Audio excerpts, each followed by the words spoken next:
说共识，这和平共处上有效原则就在亚洲诞生，所以我相信，如果我们能够排除外部的干扰，我们能够逐步的克服现在的困难局面，让中非关系回到一个健康发展的。So now I go to the last point, Mr. Chairman, constitutional.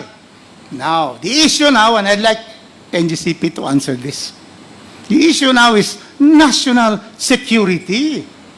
But because the Chinese own 40%, there are allegations that there is a switchboard in China, that they will just close the entire country's supply of energy.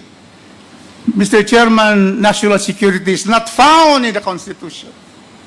National security is provided for by words like national interest, economic development, socio-economic solidarity. National security is not there. But that principle, Mr. Chairman, pervades the Constitution, that primarily foremost in the country and the administrators of this country is national security, and that is why in the Constitution, the first article is national territory, because we have to defend our territory against any aggressor, including the West Philippine Sea, against these Chinese illegal trespassers of our West Philippine Sea, as decided already by the International Tribunal of July 12, 2016. The 9-dash line of China has no basis in law and in fact. They lost in 8 counts to the Philippines. Hello po mga ka-viral and welcome back again to this YouTube channel. Latest update na naman tayo. Nabuking na sa kamera ang ginawa ni PRRD hinggil sa Ngcp na di umanay kontrolado pala ng Chinese government. Commissioner ng Ngcp na dumalo sa hearing, kumanta at itinuro na ang ginawa ng nagdaang administrasyon. Ang Ngcp ay National Grid Commission of the Philippines na nangangasiwa sa elektrisidad at operasyon nito sa bansa. Napag-alaman na 40% pala ng Ngcp ay pagmamay-ari ng Chinese government at 60% naman sa mga Pilipino. Subalit nabuking na ilang mga Chinese personalities ang namamahala dito na ayon kay Congressman Luestro, Congressman Fernandez at Congressman Acop ay labag sa batas at unconstitutional. Hindi na nakapalagpas si Commissioner Malyari ng Ngcp nang tanungin ito ng magiting na si Attorney Jinky Luestro. Pinagdudahan kasi na mayroong control system ito sa China at base sa pananaliksik ay meron itong control system sa Nanjing, China. At ito ay hindi alam ng taong bayan. At ayon kay Attorney Jinky Luestro ay maaari nitong kontrolin ang kuryente ng bansa. Kinwestiyon din niya ang isa sa mga system operator na dumalo sa pagdinig. Aniya ay kay di umano ng Chinese government na kontrolin ang Ngcp sa dahilan na sila ang tumulong para gumawa ng system ng Ngcp. Unti-unti nang nabubuo ang hinala ngayon ng marami na maaaring nakipag-collaborate ang nagdaang administrasyon sa bansang China at meron silang kasunduan tungkol dito na hindi alam ng taong bayan. Sa ngayon ay patuloy pa rin na nangangalap ng karagdagang matitibay na mga ebidensya ang komite upang mas lalo pang matuklasan ang katotohanan sa likod ng operasyon ng Ngcp o ang National Grid Commission of the Philippines. At narito nga ang nakakagulat na mga revelasyon hinggil sa kamakailang pagdinig sa Kamara patungkol sa National Grid Commission kung saan dumalo ang ilang mga commissioner ng Ngcp sa pagdinig sa Kamara. Atin pong panuurin. Oh, is it true that, these Chinese are going to, because if you say it's true, I will call for the revocation of your franchise. Can the Chinese close any of the 3 control points of the Ngcp in the 3 islands of the islands of the Philippines? My island, the land of unfulfilled promise, Mindanao, the promise of the interconnection has been done. That's why I am grateful. We will know. Is there a switchboard that is held by the chairman, Chinese, in Beijing? Is that correct? Let us have the answer.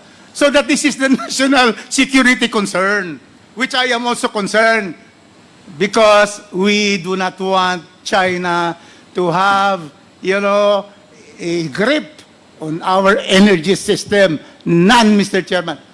That's the answer, officially. You are under oath. Can the Chinese minority owners, can they sabotage our country by just stopping supply of energy to any part of the country? Answer, please. They cannot, Mr. Chair. Also, the answer of Mr. You're a lawyer like me, so let's give it to the more technical ones. Yeah, come here, Mr. Aguilar. Sometimes us lawyers would tend to, know everything, but this is something that is pertaining now to national security and the fact that these Chinese can never come to one of your control system site and go there and turn off the grid in Luzon, or go to the Visayas, or come to the city of Golden Friendship, my city of Cagayan de Oro, to be able to stop the supply of electricity in Mindanao. Can you now explain to us under oath, what is the situation? Can they do it? Yes, sir. They cannot control the power system of the Philippines with a single button. Yes, sir. Is there any switchboard or control being held by people in Beijing or even in Guangzhou, nearer to us, that they can, interfere in the supply of energy in the Philippines? None. None, sir. And if they try to come to the 3 points, are you going to shoot them, which I suggest, to sabotage our supply? Will you do that, Mr. Aguilar? Do you have a gun?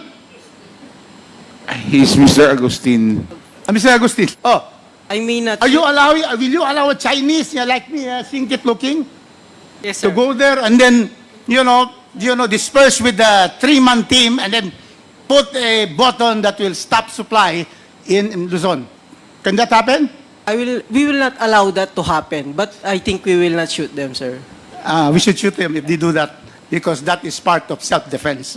So, Mr. Chairman, with all these testimonies from, first, the ERC, second, the SEC, third, the BIR, through my statement, and the NGCP. So, Mr. Chairman, in this committee, what are we talking about? What are we talking about? What do you want to do with NGCP? It has complied with all of the requirements of the franchise. It has complied with the Constitution. So that is what the question is, but you don't have to answer. Thank Because that is the prerogative of the Committee on Franchise to look into all the franchises of this country and be able to evaluate their performance and have even a motu proprio investigation. So thank you so much for Thank the you very opportunity, much. Mr. Chairman. Again, Cagayan de Oro and Mindanao is thankful for the interconnection of our lines to the Visayas and to Thank you Mindanao. very Thank much. The Honorable President is recognized. Thank you, Mr. Chair. So I have only short manifestation since we have the motto proprio for NGCP, no? After this hearing, maybe in the next 2 hearings, pag wala ho tayong resulta na hindi bumaba ang presyo ng kuryente natin, ay wala rin ho mangyayari. That's why when we came here with Congressman Dago, naka-prepare kami some solutions, some formula how to lower the price of electricity. I hope when this has been said and done, sana po hindi masayang po itong ating hearing. So I'm also in favor sa majority na mga questions nila. But at the end of the day, it's about the presyo, no? Yung mababang kuryente.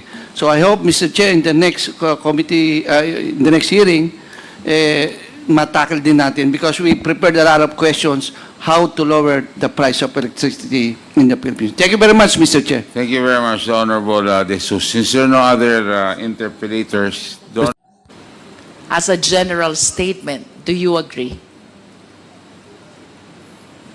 No, ma'am. Ibig sabihin mo, you're the one using the system of China. Mas marami kang alam kesa nag-create ng system? No, ma'am. As I've said, This is a based- general statement, NGCP. It is not my intention to undermine the technical know-how of people from the NGCP, but logically speaking, ang sabi, the creature cannot become higher than its creator. I believe that the one who created knows more and knows better about the system than the one using the system. Do you agree? I disagree, ma'am. Say for example, baba, meron akong laptop, computer. It's made in the US or in China. That does not mean the manufacturer can remotely use my device. Kung analogy po, ma'am, ang pinag-uusapan. No, I'm talking about the system as a whole and considering its use, the use of the system, considering that they were the ones who created it, it is my humble submission that no matter how expert we are, the one who created knows better about the system. That is a manifestation. We respect your position. To continue, Mr. Chair. Mr. Chair, Mr. Chairman, Romy Akop. with the indulgence of the Honorable Luis Tro, because I'm interested in the point she was making a while ago.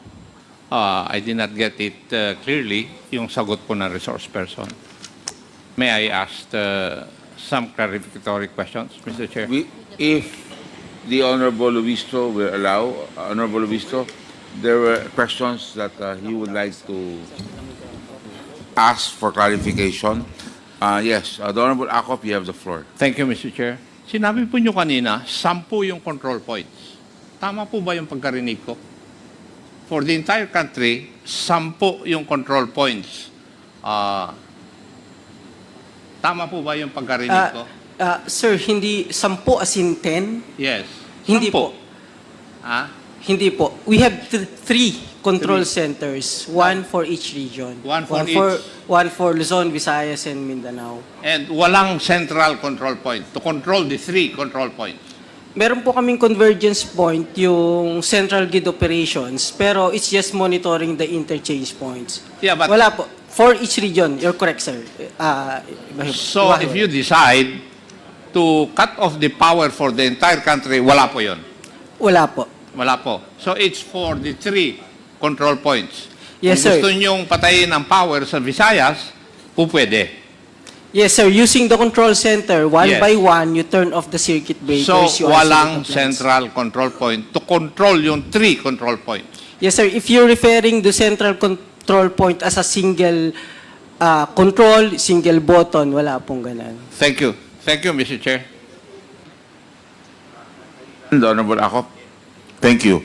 So, the Honorable Jinky Luis Trace, you have the floor. Mr. Chair, just interjection. With the indulgence of Congresswoman Yes, Luistro, yes, agreed. na medyo nakiliti lang ako dun sa tanong ni Congressman Acop. If I may ask, this is a technical question. Kasi kanina ang sagot, walang central control system, no, to turn off, let's say, the whole power system of the country, correct?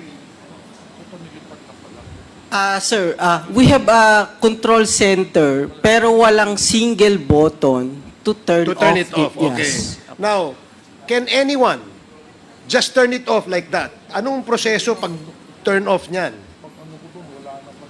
Sinong may approval? Yun. We have on-duty system operators. So yung duty lang ang nando doon. Halimbawa, yung naka-on duty, kinurap nung isang kalaban ng bansa. At sinabing, patayin mo lahat nung yung area ng kuryente nung area yon. Can they do that?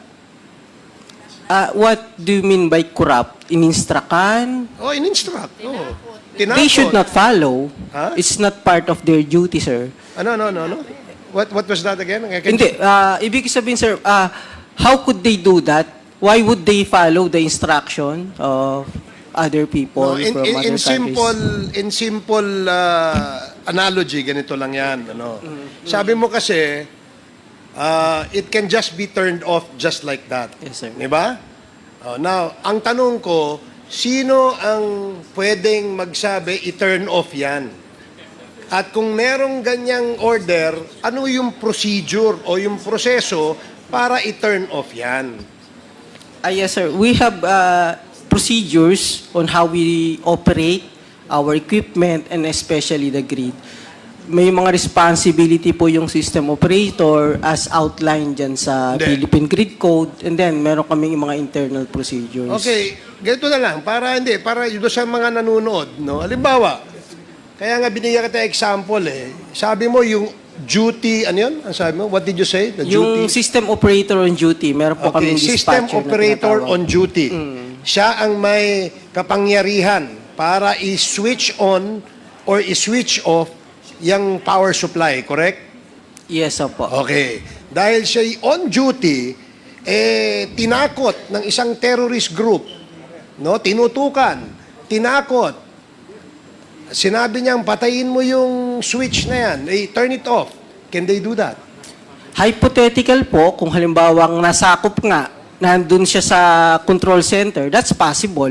Kasi ma-operate niya manually. Ano nga yung procedure pag turn off? Meron po tayong... Who decides? Is that the decision of the duty, ano yun? Duty system manager o ganyan? Yes, sir, Decision opo. lang niya yun? It's a decision based on established procedures po. May guidelines po tayo. May established procedure pala Ano nga yung procedure? Ano yung procedure? Kung halimbawa po, merong maintenance, pwede niyang patayin yon. May emergency, may risk sa life, sa equipment, pwede niya pong patayin. I raised a hypothetical scenario na terrorist group came into that place. Tinakot yung operator. Sabi, patayin mo yung kaya niyang gawin yon. Kaya niya po. So yun ang tinatanong namin. Yeah, if it's possible, so ibig he can do sabihin, the power to switch it on or switch it off ay nasa isang tao lang doon sa duty manager. Not necessarily isang tao, isang team. Usually po, 3 tao yung naka-duty. Isa, dalawa, tatlo. Ibig sabihin, nasa kamay lang nila ang desisyon. So, walang security feature. Wala man lamang safety measure or security measure to prevent that hypothetical scenario from happening. Is that correct? Sir, yung details po, pwede naman namin i-discuss kasi kung sabi nyo nga, security yung involved. Pero public po kasi baka po hindi namin basta-basta ma-disclose yung process nung... Sige, let's not go into the details. Yun lang gusto namin malaman. Kung may isang nasa kamay lang ng isa, dalawa, 3 tao pala, pwede nang i-switch yun Yes, sir. Alam mo, very critical yung issue that we are discussing here because one, bukod dun sa issue that Congressman Dan Fernandez raised and the chair raised, the question that actually needs answers is who controls NGCP? Is it the Filipino or the Chinese? Based on documents, sinasabi na Chinese kasi sila yung kaya nga we're digging deeper. That's why we're asking questions. Now you're telling us na yung meron palang power to switch it on or off is only in the hands of one or a few. Therefore, masyadong vulnerable yung sistemang yan. But I will ask that question later and elaborate on that, Mr. Chair. Thank you, Congresswoman Jinky Luistro and Mr. Chair. Luistro still has the floor. The Honorable Luistro.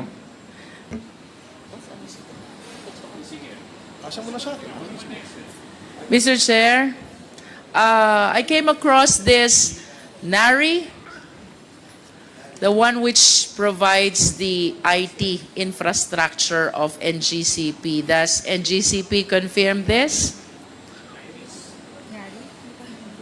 NARI. Mr. Chair, I am not familiar. May we place back on board the technical officer of NGCP. Mr. Clark Agustin, please take the chair of Attorney Malyari. Do you confirm that the IT infrastructure of NGCP is now NARI? For the IT, it's not NARI, but we have equipment branded as NARI. Okay. Yeah. Equipment is branded as Some. NARI, Some equipment, Some. not all, yes, ma'am. but you deny that IT infrastructure is NARI. I'm not sure about the specific brand of our IT. And it's not, I think not supplied by only one brand, ma'am. Mr. Chair, I wish to remind our resource person that he is testifying under oath. So I hope you are giving truthful information to this committee. I understand that prior to NGCP, the IT infrastructure is ESCADA, a Filipino corporation. However, upon the assumption of NGCP, they converted to NARI, which is a Chinese corporation. Now, I wish to ask, what is the reason why you switched from ESCADA, a Filipino corporation, to NARI, a Chinese corporation? Ma'am, I would just like to clarify. IT is different from the ESCADA. So, ESCADA is our control system. That's our system control and Do you data still have that acquisition. ESCADA Yes, up ma'am. to now? Yes, ma'am. We have a SCADA. Yes. Are you still using ESCADA? Yes, ma'am. Actually, all power utilities uses SCADA to control their power system. If ESCADA has this capacity, Opo, SCADA stands for System Control and Data Acquisition. You use it to monitor and control the power system in the case of NGCP. and you're still using that, Yes, ma'am. We need the SCADA to control our power system. then why resort to other Chinese corporations if ESCADA has the capacity to provide the necessary technical aspect of the NGCP corporation? Why resort to NARI if ESCADA is still dependable? Ma'am, our SCADA is just the tool. It's the system we use to control the power grid. So How about NARI? actually the brand of our SCADA as of now is Mr. Chair, NARI. Mr. Chair, just a point of information para lang magkaintindihan. Hindi sila nagkaintindihan eh. If you will shed clarification, Yes. okay, you're acknowledged. As a point of information, Mr. Chair, yung SCADA, ginagamit yun lahat sa mga public utilities, either distribution or transmission. Ang ibig sabihin lang ng SCADA, yung sinabi kanina, yung sistema. Pero yung mga mga equipment, pwede namang iba-ibang brand yun. SCADA is not a brand. It is a system of control. So, kung halimbawa, ikaw yung chairman ngayon, ikaw yung SCADA, ikaw nagko-control ng dito. But we can use different brand of equipments. So, yun lang yun. It is not a brand. It is a system, control system. Thank you very much, the Honorable Dago. The Honorable Jinky. Mr. Chair, I acknowledge that we are dealing with a very technical matter. So, to give opportunity to people who are not endowed with technical know-how, I wish to suggest, Mr. Chair, that we conduct an ocular inspection of the NGCP IT infrastructure, including the system, and perhaps we can invite experts to guide the committee members in evaluating whether this system are the one which really are in main control of the operation of the NGCP, one which is Chinese owned, or just equipments being used by Filipino citizens. That correct?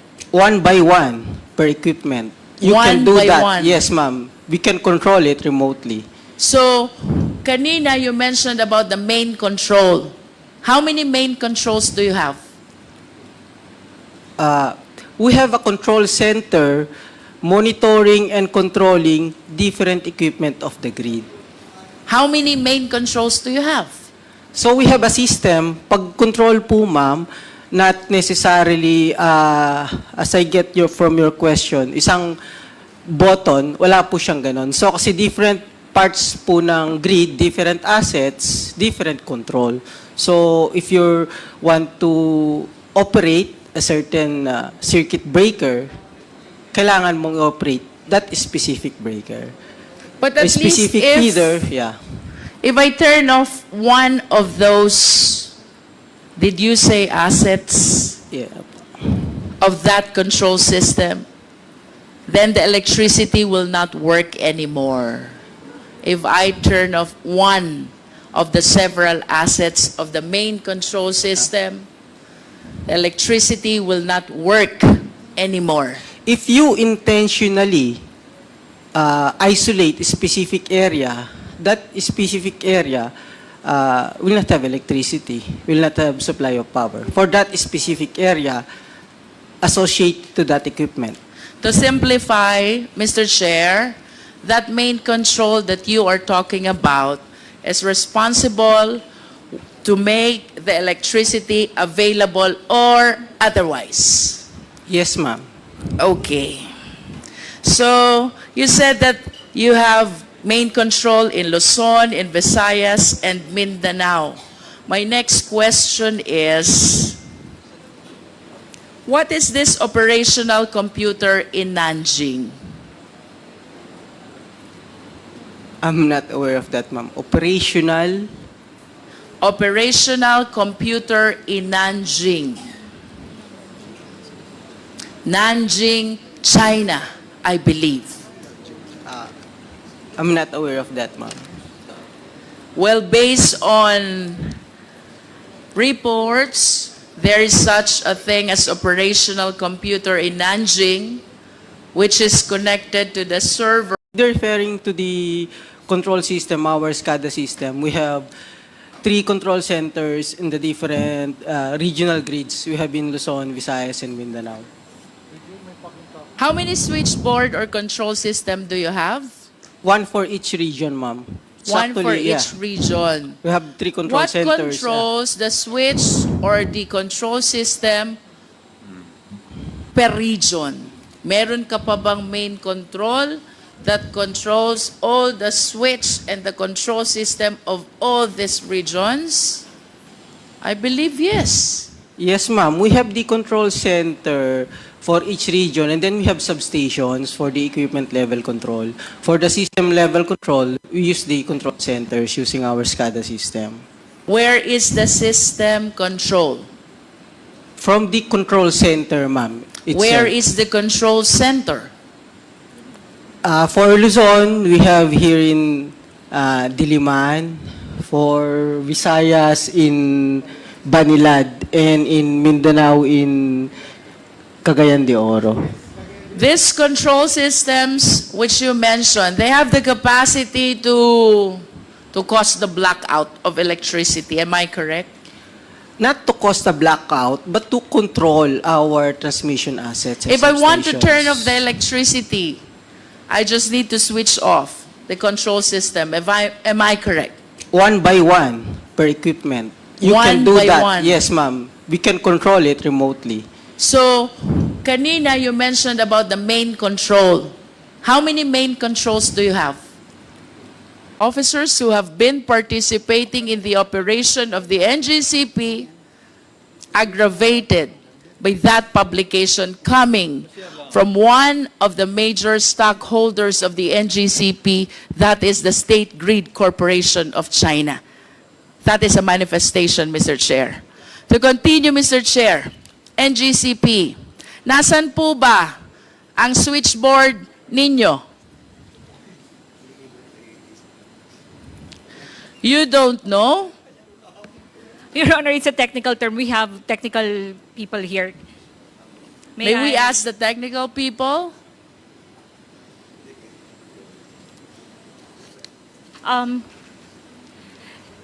Your Honor, definition? May we have a clarification Yes, insofar as the term may we know, okay. So you're calling in the technical people to help out. Can we have their names and what position do they occupy in the organization?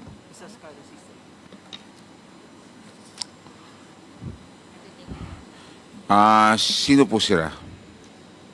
Good afternoon. I'm Clark Agustin from the... Pakilakas lang po. Good afternoon, Your Honor. I'm Clark Agustin from the System Operations. If you're referring to the control From what? system... From what? System Operations. He taken his oath, Comsec, please take the oath of the of Mark. Tumayo po kayo. Please raise your right hand. Do you swear to tell the truth, the whole truth?